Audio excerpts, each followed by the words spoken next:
Hi there! Welcome to episode 33 of the WaveBack Music Podcast. Today's episode is Cave Story, released on multiple platforms. Enjoy!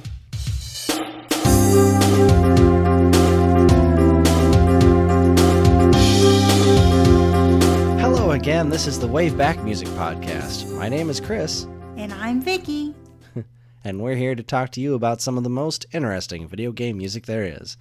Tonight is one of Vicky's picks, but truth be told, it was on my list too, because it is a remarkable soundtrack. So get ready for the sweet sounds of Cave Story. Vicky, hit us with some history. Cave Story was originally released on December 20th, 2004 as a freeware game. It quickly gained a cult following for its charming characters, difficult gameplay, and of course, excellent music. The game was created in its entirety by one guy, and his name is Daisuke Amaya. That's every facet of this game, from the art pieces to the level design to the music. All him. The game was eventually ported and enhanced for a multitude of platforms, including WiiWare and Nintendo 3DS. Daisuke Amaya, as a composer, is best known for Cave Story, but he also wrote music for his previous game, Ika-chan, which I believe we listened to on our One Hit Wonders episode, which you should go back and listen to if you haven't heard it, because it's awesome. It was my favorite episode. The Cave Story soundtrack has 4 distinct versions out there. There's the original PC release, the first WiiWare release, the patched WiiWare version, which was later re-released elsewhere as Cave Story Plus, and Cave Story 3D. Tonight we're focusing on the very original freeware release, so let's go ahead and get started. Our first track is called Cave Story, or Plantation, which is the place in the game where the song actually happens. And this is the title screen music. When you fire it up, this is the Cave Story theme. So, Vicky, tell me a quick little bit about your history with Cave Story. All right, so my history with Cave Story is I started playing it maybe a year ago, actually, when it was the summer sale last year, and I bought it, and I really wanted to play it, so I started it up, and I could not do it. I was very bad at this game. So I played it not every day. I played it constantly though for a long while. It was a very difficult game. Everyone keeps telling me, yes, oh my god. The beginning was super difficult for me. I think the first level, which we're going to get into later, was the hardest for me, and as I developed as a quote-unquote gamer, I got much better at it, and still to this day the beginning levels were the hardest for me, and later on it got much easier. You weren't battle hardened growing up on Mega Man, so no, I wasn't. Oh my god, if I was, I don't know what I would have been. I would have been I could have been a pro gamer. The thing about the very beginning of this game, we'll get to that a little bit later, but you're right, it is very hard for a number of reasons. I'll just go real quick with my first experience with Cave Story was on WiiWare, and I played the unpatched version with a very, very different sounding soundtrack than the one we're going to listen to tonight. It's when they originally released the game on WiiWare, something went weird with the sound, and so lots of parts of it were missing, most primarily the drums. And the whole soundtrack has this very somber melancholy to it, which I feel like this original version kind of misses a little bit, and it gives the game a very different feel. I've since gone back and played the original version with the original sounds, and it is the same game, but this and Cave Story 3D, they have this very kind of different feeling to it from the first time I played the game. And the first time I played the game, which was the WiiWare release, and then eventually replayed it as with the Cave Story Plus sounds, the original WiiWare sounds intended in there, it's still kind of held up with that very, very melancholy and somber tone, but still kind of energetic. It's sort of an interesting theme that goes throughout this entire game, is these cute little creatures, but there's this extinction level event, and it's very sad if you think about it just past the surface. There's some really, really affecting things that happen in the game. Yeah, this game was just really all time for me. I freaking love Cave Story. It's such a remarkable release, and the fact that Daisuke Amaya did it all by himself, music, art assets, and everything, is just really impressive. So, all right, that's enough dilly-dallying. Let's get to our first track. Track number 1, Cave Story, Plantation.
The title track, Cave Story, Plantation, from Cave Story.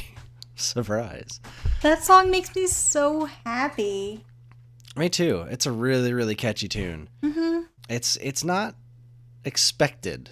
I don't know what it is about that track that's very, I don't know, I feel like it almost has a very hip-hop vibe to it. It's very unexpected, but it's a really, really, really cool track. I guess it's all like the half beats that it's playing.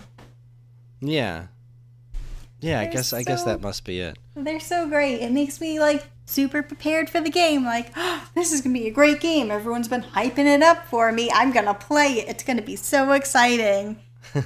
And it is. It is very exciting. It's exciting, but like when you get in there, you're like, oh my god, what have I done to myself?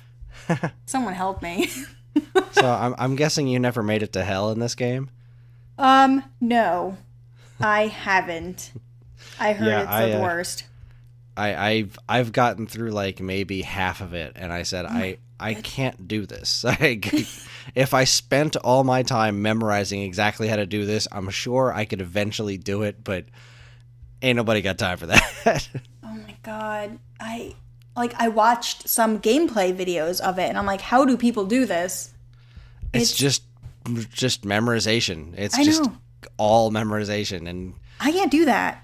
Oh my god, just working that jetpack in like pixel perfect ways is just it's crazy. It's just absolute madness. But let's get back to the beginning of the game. Hell is this optional end thing. If you do, there's a lot of branching paths. It may not seem that way the first time you play through the game, but there are a lot of different options on ways to get through this game, and different weapons you can get, different upgrades you can get around. There's a lot of really, really interesting little side stories in there. But in the beginning of this game, I believe what you meant by the first level was this opening cave in the game. Yes. You start the game as a little robot named Quote inside of a little safe space area, and then you go outside and there's this cave that you're in. And then these cute little blobby things with helicopters on their head that jump up and down at you or something. No, those aren't until later. I hate them. The ones that are jumping at you, they're just little blobby things that jump at you. They're cute and they make funny little noises, but everything kills the crap out of you here.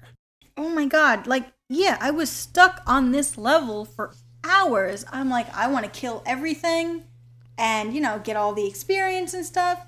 And then I finally do, and I'm like, oh my god, everything respawns. What was the point? You finally get the Polar Star gun, and you're like, all right, let's kill everything. Yep. And what killed me in this was it wasn't so much the enemies, it was the red spikes. Oh my god. Like they were basically insta death, and I didn't realize that because the controls are kind of floaty. They take a little getting used to. So I'm getting a little cocky, I'm moving around, I accidentally like tip one of those spikes, and it's just like dead. I wasn't sure if I could play with like the controller. Like I had an Xbox 360 controller hooked up to my laptop, or if I wanted to play with the keyboard. And everyone's like, oh, the keyboard's so much better. And I'm like, I don't know about that. What? Yeah. Keyboard is never better for a platformer. That is madness. I know. That is absolutely How do you get insanity. diagonals? Sometimes it doesn't even like register. Ugh. Yeah, that's silly. Ridiculous. That's just silly. Those people are silly. They are silly. So anyway, so this is the music that plays during that first cave, and after that really, pump up your energy kind of business that was the title screen, this is a very serious departure from that. So enjoy Gestation.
have gestation. It's a beautiful song, but it's like my trigger word.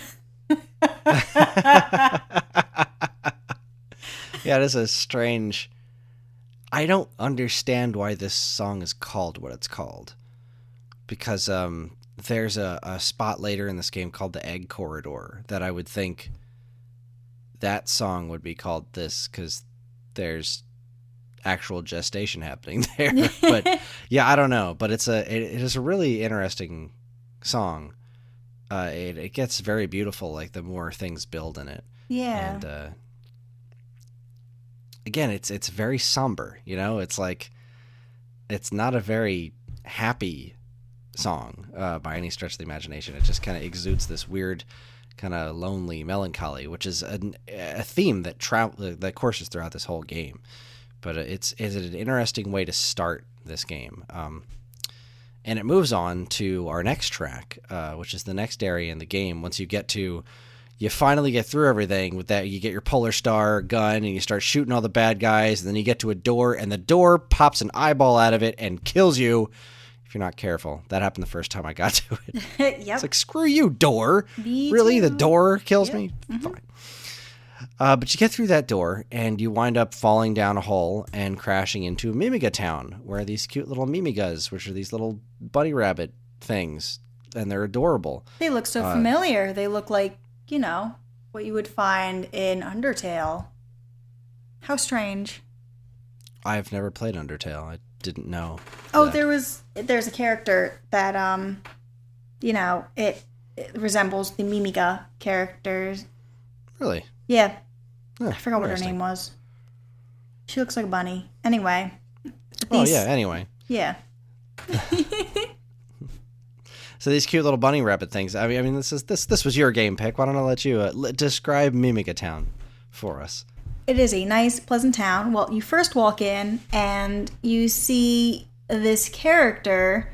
What's his name? Jack. He is yelling at, oh my god, Toroko. That was her name, or his name.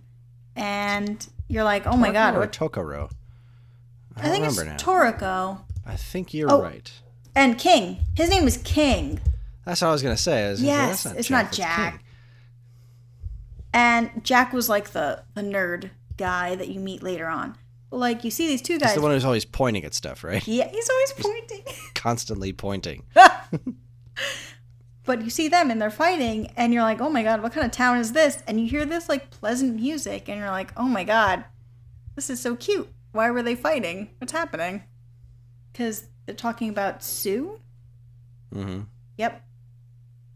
And yeah, Sue is this other Mimiga that showed up that King is saying she isn't one of us, an outsider. Mm-hmm. It's a whole thing there. But yeah, it's just like really cute town, and it's like the main point in a story where you're like, I have to explore all these areas and find out what's going on at this town and all this other stuff. It's essentially your hub world. Yes. Thank you for helping me. No problem. Another thing that you notice about this town is it's not very populated. Mm-hmm. And this is kind of where this song is really, really interesting to me because, again, like I said, the first time I played this game, I played the WiiWare version. And the WiiWare version of the music that plays here sets a very different tone than what we're about to hear does. Because the WiiWare version is very, very empty sounding and kind of sad. And when you get to this town, that's the sound that I'm hearing while I'm exploring this town that has buildings everywhere, but there's only about 4 or 5 citizens in it. And everyone's talking about how this monster came and took everybody away. And so that really just kind of sets a very different mood. Whereas this one, you have the same information that some sort of monster, the doctor or whatever, took all these people away. But the music is not sad in this version. It's relatively upbeat. It does still have a touch of melancholy to it, but it's not what you would traditionally listen to and think of loneliness. Mm-hmm. Whereas Cave Story Plus does exude a very distinct loneliness. But it is still an extraordinary song. I love this song with all of my heart, every single version of it that there is. So let's go ahead and listen to our track 3, Mimiga Town.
I love this song. It's such a happy song. You're right. You know, when I first played it, I played through with like all the original versions of the song, and then later on I would listen to them, and I'm like, these are so different. Yeah.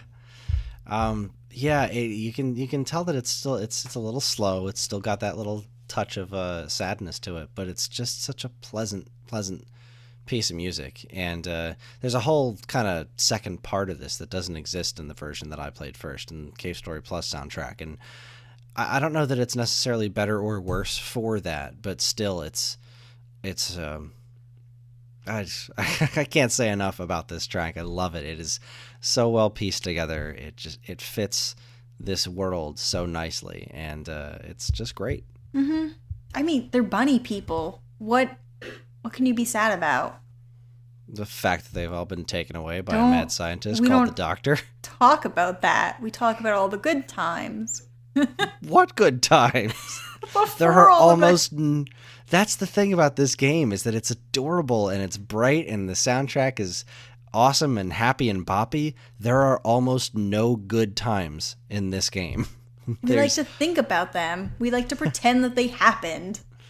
And that's the thing. It gives you that sense that there were good times before, that things happened. Exactly. But it's not. It's so brutal. It's let's move on to track number 4, which is Balrog's theme. So why don't you tell us a bit about the, refrigerator that is Balrog? I guess he is a refrigerator.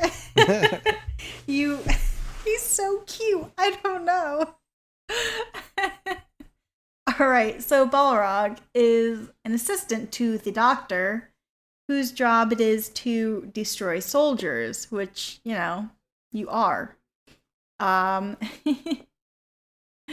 He works with Misery to accomplish the crown holder's goals, and when entering a location, he often calls out "Huzzah!" or "Oh yeah!" Like the Kool-Aid guy. he is a happy soldier. It's great because, like, I didn't know this, but your first encounter with him and Misery, you can choose to fight him. If you say no, he'll go away, and you'll miss out on a bit of experience. But I mean, I like that choice. It was really fun. Yeah, that's something I was kind of confused about the first time I played it. Did you say no? Like, I did, and then he went away. I was like, huh, all right. If you say yes, you do fight him. yeah, I've learned that in subsequent playthroughs. I've played through this game a lot of times. This is a game that I've gone back to a ton of times because it's just so replayable, and it's not overly long. It doesn't outstay its welcome. It's just great. Yeah, this is Balrog is. I don't get this character. He's so cute. weird. He's just. I mean it in the best possible way. Like, I like that I don't really get him. He's just like happy to be. He's just happy to be there. He's happy to be alive. And this is his theme. Whenever he shows up, this song plays. Yep. And it is cute as hell. It certainly is. So here is track number 4, Balrog's theme.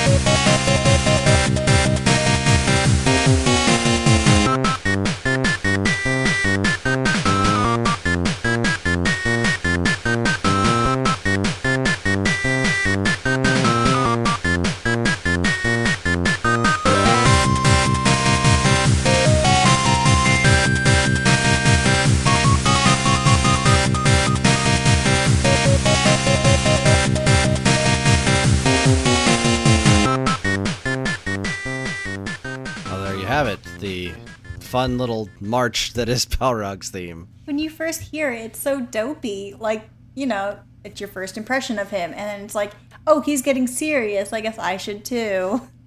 Yeah, that's the thing. Like, I remember the first time I actually did fight the guy, I was like, this guy can't be anything more than a joke. Like, listen to his goofy music. And he's pretty tough. He's a big refrigerator, and he jumps on you and stuff. Yeah, the jumping and shooting is something I learned from Mega Man. Jump and shoot, man. Jump and shoot, man. But, I mean, it really helped me out with this. I'm glad it did. Thank you. I'm so happy. All right, so the next track we're going to listen to is, it's sad, and it should be. It's Cemetery. I like mixing it up. Yeah. I like happy songs, and I really like sad songs. The cemetery is a neat place in this game, because you go there, and you learn about a character that died, and, I don't know, there are these little mushroom creatures jumping around, and... It's a place you can revisit. It is. It is a place you should revisit. I mean, depending on which weapons you get in the game. I know there's something you can do there with a specific weapon, and I can't remember all the details. It's been so long. But, with Mrs. it's a place Little. that... Yeah. It's a place that you have access to pretty much right off the bat, and you can just go there and visit it, and it's just got this, sad, somber music, and it's beautiful. So let's go ahead and give it a listen. Here is Cemetery from Cave Story.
about that one?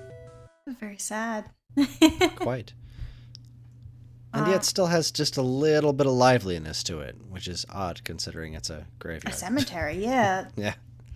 All these areas have, like, some kind of, like, tiny bit of, I guess, bright-sounding chords. Yeah, it's like I said, it's a prevailing theme throughout this entire game soundtrack is this just touch of sadness to go along with the fun and the bouncy joy. Mm-hmm. Oh, this is where you find Arthur's grave, who is indeed. Toro? Oh God, Toriko. Toriko, yeah. Yep, Toriko's sibling. And you eventually get a really awesome sword. Yep. And the mushroom badge. The mushroom badge. Which is useless. Yes, but they're little mushrooms bouncing around there, and they want to kill you, and it makes me sad because they're so cute. Okay, I think it's time we move on to our next track, which is my favorite track in the game. Yay. I love this song desperately, and I think I might call an audible and throw another track in here after that because I just don't think I can live without it. But oh, yay. Anyway, before I do that, let's talk about this one right here. This is Mischievous Robot. It is easily my favorite track in the game. This is...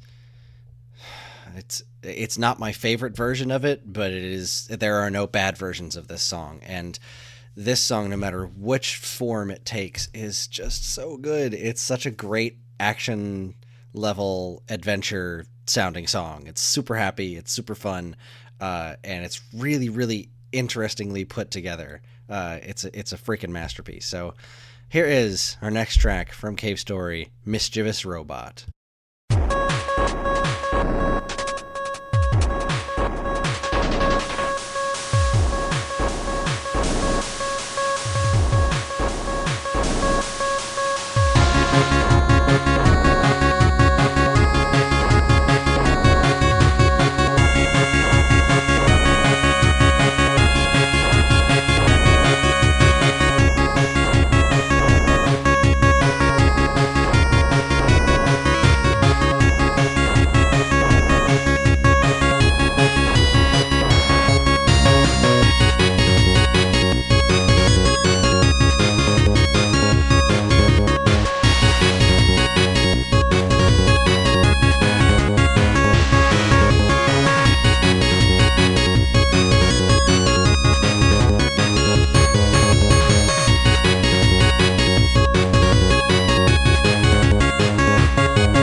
This is your least favorite version of this song? It is. Oh and my it's God. still so good. It's amazing. It is. It's extraordinary. What the flower? The other versions are just that good. There's a certain character to the other ones and the way that they sound. They're a little bit slower without losing any of the energy, and doesn't matter. We'll listen to them another time. Awesome. They're so good. So good. This level was very difficult for me. Yeah, this was the egg corridor. With that little monster thing at the bottom. Yeah, the little shark monstery thing that like you just have to avoid worst. it. Oh I thought that was so cool. I looked at that thing, I was like, that is really, really neat. I love that. And I remember the first time I tested it, I was like, I knew I had to stay the heck away from it. I was looking at the way it was moving, and like, that thing is going to be an instant kill. I just know it. And then I just wanted to stand up to it one day. I was like, all right, I'm doing it. It just kills you immediately. I loved it. I was hoping that, you could kill it, but you can't.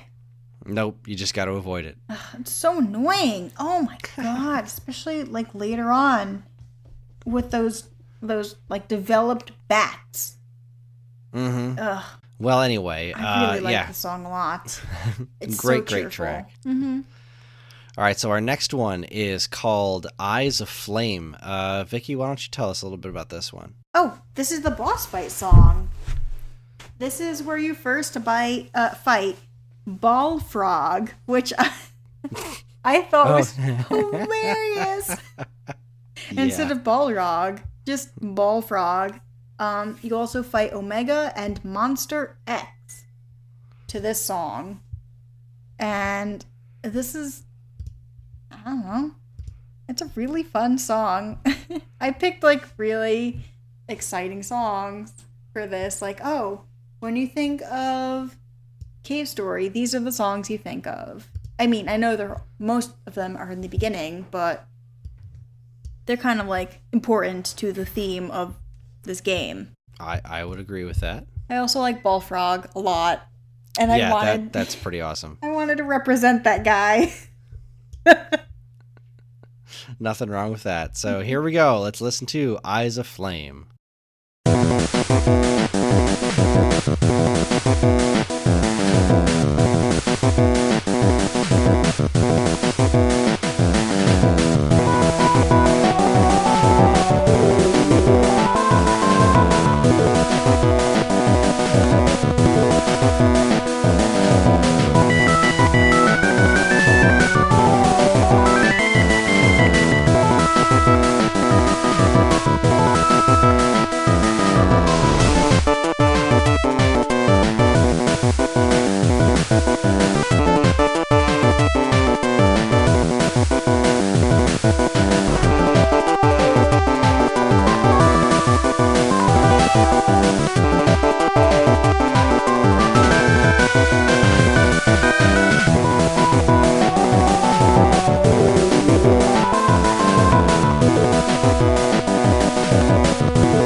Really exciting boss music.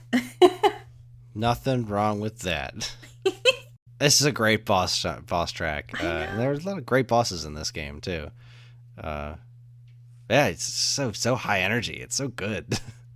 Like whenever you think of boss music, you're thinking of something like horrible and sad and awful. But this throws that all out the window. This is the best kind of boss music. Kind of like the if you listen back to our Rocket Knight Adventures episode, the boss music in that game that just really gets you going. Like this is just this, it's Mega Man style boss music. It just gets you really invigorated to get in there and get in on the action. It's a fight music. It is a hoot, and yet it still has that kind of almost awkward bouncy quality of Balrog's theme to it. You know, it still has a touch of that in there, and yet it manages to turn it around on its head and make it imposing. It's really quite remarkable. Good tune. So I called an audible here. I'm throwing an extra track in there because I can't get through this soundtrack without putting it in there. Even though this is, again, it's my least favorite version of this song. Again, not by much because it's still an extremely awesome song. But the song is called On to Grasstown. It's just music that plays in another one of the action areas in the game, and it is just fantastically fantastic. Yay! I tossed it up in the Dropbox for you, Vicky. So thanks. Let's go ahead and listen to On to Grasstown. Enjoy.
if I'm thinking of iconic music from Cave Story, that's like top of the list right there for me. That was probably the song that stuck with me the most when I played through this game. It's just, I feel like it has the catchiest and most obvious hook to it.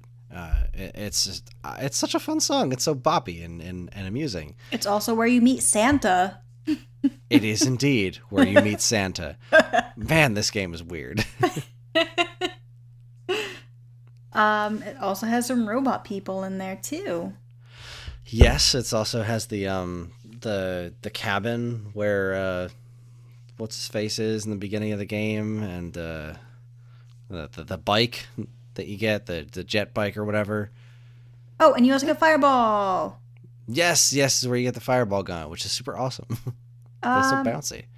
Choco is the person you were thinking of, maybe, or it's whatever Sue's brother's name is. Kazuma. Oh, yeah, Kazuma. Yeah. Yep. Oh, I really like this town. I completely forgot about it. I don't know why. I just, you think of Mamiga Village and that's it. I kind of like breezed through this as quickly as I could. This song really stuck with me. This and Mischievous Robot and Mimiga Town were the three songs that really, really stuck with me over anything else in the soundtrack. I guess it just goes to show that that's my kind of music. I really love catchy tunes like this. This is such a classic retro gaming style tune. This fits right in the very retro vibe that the visuals of Cave Story has. It's a wonderful song. So let's move on to Labyrinth Fight. This was a last-minute substitution of Vicky's. So why don't you introduce this one to us? This is important because this is where you first meet Curly Brace. Curly Brace. And you can find her, in the main storyline? I think this is in the main story. Yeah, I mean, you first meet her when you go into that room, and there's all those Mimigas who think you're evil, and then she shows up and she wants to kill you or something. Yeah. Mm-hmm. I like her. I like her too. I find it interesting that she's on a lot of the cover art, and the first time playing through the game, I never really thought that she had that important a role to play. But I know. Her life and her existence is one of the things that can change dramatically depending on what you do in the game. So all very interesting stuff. That's always so weird to me because, whenever I think 8-bit games, I think very simplistic, but with Cave Story, it wasn't at all. You had different choices. There were good endings and bad and just normal endings. Yeah, this was it was definitely a retro game with modern sensibilities. Mm-hmm. And that was crazy to me. And that's what that song means to me. So let's listen to it. Yes, let's listen to it. Here is Labyrinth Fight from Cave Story.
super catchy.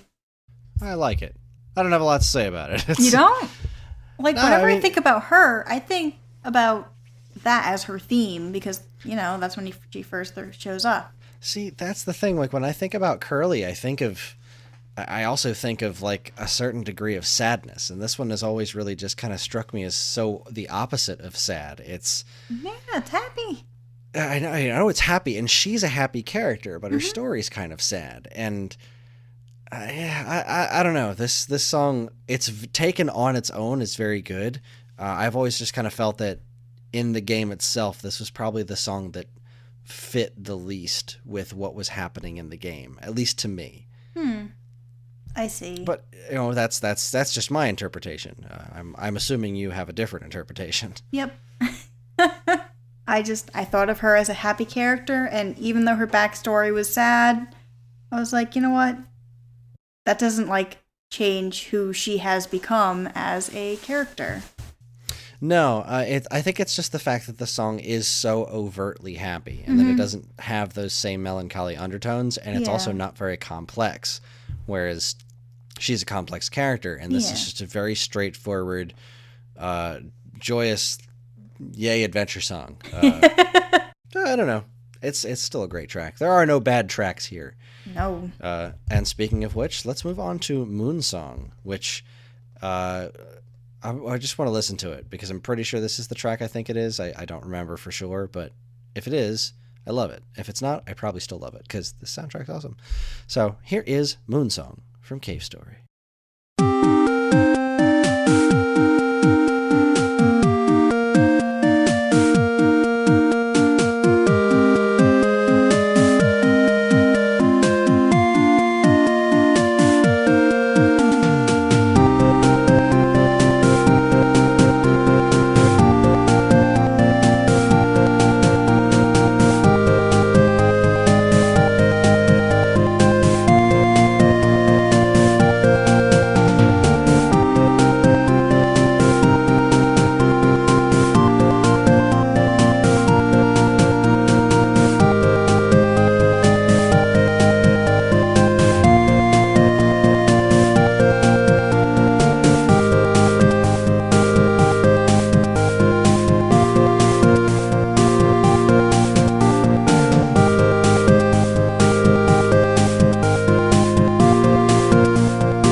Really beautiful piece of music. Vicky and I were talking just a second ago while the music was playing, and I said that I still like the music from the version of this from Cave Story Plus a little bit better, and I think it's very similar to the way that Mimiga Town is this is very kind of straightforward, like it has a beat to it and it just kind of rolls through, whereas the newer version is the one in Cave Story Plus is considerably more dynamic, and it builds more, like that little kind of do do do do do do in the background. In the Cave Story Plus version, it starts with just that, and then it slowly builds on top of that. It's a much more calm song, and it builds I think, a bit more classically than this one, where it just has that constant, driving beat to it, which seems to kind of fit a little bit more of the area in the game as far as the action of it, but the overall feeling of where you are, because if I remember correctly, this is where you're on like the side of the I don't know what the structure is or whatever, and all the clouds and the moon are in the background. Hold on. Wait, I remember what it's called. Outer Wall. It's just called Outer Wall. It's towards the end of the game, and there's like all these things coming at you from the side, and it's just clouds and the moon off to the right, and you're just kind of climbing up the outer wall, and it's, I don't know, it's very desolate sounding. It really, both versions definitely fit the game, I would say. I have to give the nod to the Cave Story Plus version because of how much more dynamic I think that it is, but there's no getting away from the fact that just on a basic level, the composition to this song is beautifully done. It's just very, very well put together. I thought it was just a sad song. I can't remember the Cave Story Plus version, actually. I'm going to have to go back and listen to it, because I played through the original version, and then I listened to the other version afterwards, because I had the Steam. I played it on Steam, so, like, you can choose, like, whenever you want to switch between, and I just decided to stick with the original version the whole time. And this one was the first one where you could get the bad ending. Mm-hmm. And it was just so sad to me. I just thought it was a beautiful song, and it was so different from the other ones that we heard previously. That's true. Mm-hmm. Because everything was like, straightforward and super happy, and this one was the one that I remember the most as the saddest song. It is a very, very sad, somber sounding song. It's one on my playlist of songs I use to go to sleep at night. So anyway, let us move on. We've got a couple of tracks left for the evening. The next one is Last Battle. Surprisingly enough, this is the music for the Last Battle. Very aptly titled. So let's give it a listen.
Much like the previous boss music we listened to, that song is just awesome. Yeah, oh my god. This was played as the final form, I think. I'm pretty sure that's it. Please, audience, correct us if we're wrong, but I feel like that was what played over the final form of the Doctor, and yeah. Badass song. Really, really invigorating, really complex. Very stressful, obviously. Very stressful, as it is designed to be, and just great in every way that would matter for what it is. It is a great piece of music. I really like I guess it sounds more technologically advanced than all the other songs. Mm-hmm. It is. Well, there was a whole lot of, creepy ass technology going on with the Doctor, and mutating and but, You really don't like him, huh? He's so creepy. He's very creepy. He's so creepy. He's just like that weird box on his head and yeah. yeah, he is. The Doctor he's a heck of a villain. He is grotesque. Yep. All right, so we're moving on to our last track here, which is the Way Back Home, which is the credit song. Yeah, it's the credits. So it's good. I think we should listen to it. What do you think? I think so too. This is the end of the game. This is the finale. It's the end of the game. It's the end of the podcast. Let's do it. The Way Back Home from Cave Story. Enjoy.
Like a happy note to end on. It is, and considering that it's not an extremely happy ending, it's again kind of bizarre, but it's oddly fitting because, like I said, that's this game. It's sadness wrapped up in a big old smiley face, smiling through the tears. Smiling through the tears, yes. Oh my god. Sorry, got morbid there. So that's pretty much it. Do you have any final thoughts on the Cave Story soundtrack before we call it a night? I'm gonna play it in the other version, the Cave Story Plus version. See, what I missed, quote unquote, and quote unquote. Yeah. Quote. Oh my god. Oh my goodness. You didn't even know you did it. I didn't. I really didn't. Like, usually I try and work these puns in, but his name is actually a quote. Like, how can I work in curly brace? I don't know. I don't know. We'll figure it out later. Next time. I'm too tired for that. Yep. I am also going to be replaying this. I actually started a replay of it a week or so ago. I never finished Cave Story 3D. Something about it just always kind of felt off to me. Like, this game has such a retro style to it, and seeing it in modern graphics is weird. And the way the game is laid out, there's lots of stuff going on in the background, so it makes it kind of hard to tell what's in the foreground and what's in the background. But it's still such a really neat experiment, and I'm glad I have it. So I'm going to keep plugging away at that, when I'm not playing Axiom Verge, which I'm going to finish that game. It's so good. But anyway, but I love Cave Pokemon's Story. coming out. I haven't even finished Pokemon Blue yet, all right? Oh, yeah, I forgot. I'm still working on that. So honestly, any and all video game money is just being poured right into the Nintendo Switch account. So gotta have one of those day ones. It's gotta happen. So all right, I think that's it. That's gonna be our show. Tune in next time as we give a listen to the classic NES version of Marble Madness, and we might even have a special guest on with us. We're not sure yet, but either way, it's a great soundtrack. As always, we would love to hear everyone's thoughts and memories on these games, and you can do so on the WaveBack Facebook page. Just search for WaveBack on Facebook, and you'll find more information on our next games, as well as a nice, convenient place to talk about them. Of course, you can always still send us an email at mail@geekade.com, and while you're at it, check out all our social media channels, which you should totally follow, like, or subscribe to if you haven't already. And be sure to check out all the other great content we have on our site over at geekade.com. And Vicky, you work for a different site, right? You're still writing for another site? Yes, I also work for justrpg.com, and I've been writing quite a few articles for them, and I do another podcast weekly for them. A lot of work. So yeah, go check out all that stuff too. Vicky's an enjoyable personality, as we know from having her on this show. So thank you again for listening, and good night.